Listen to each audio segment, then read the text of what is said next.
Goeiemôre familie. Amen. En welkom in die huis van die Here.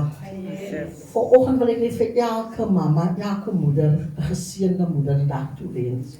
Yes. Ek dank vanoggend die woord van die Here sê 'n vrou wat die Here dien, sy waarde is ver bo Korane.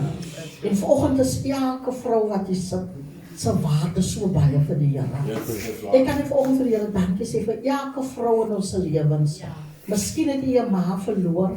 Miskien is jy hartseer vanoggend, maar die Here dra ons. Hy dra u nog steeds deur. Yes. Ek dink sy het dit so mooi gesê nou en dit het ek nooit dink terwyl ek as het aan ons tema van laasweek blou in the darkness en miskien is dit donker in u lewe vanoggend.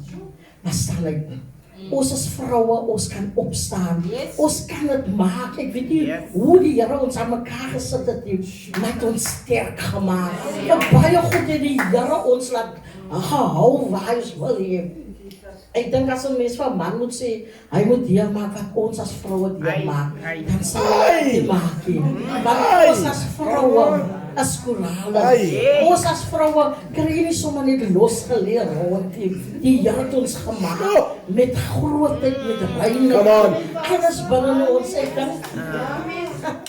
As ons as kinders besef vanoggend miskien nie, en jy dink miskien nie jou ma so baie vanoggend nie, maar dis die ma wat vir jou bid. Dat sy kan jou miskien nie vanoggend alles gee nie, maar sy kan vir jou bid. Sy kan jou dra na gebed in.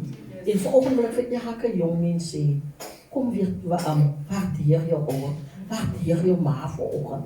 Dra haar in moeilike tye. Mag die Here ryklik seën.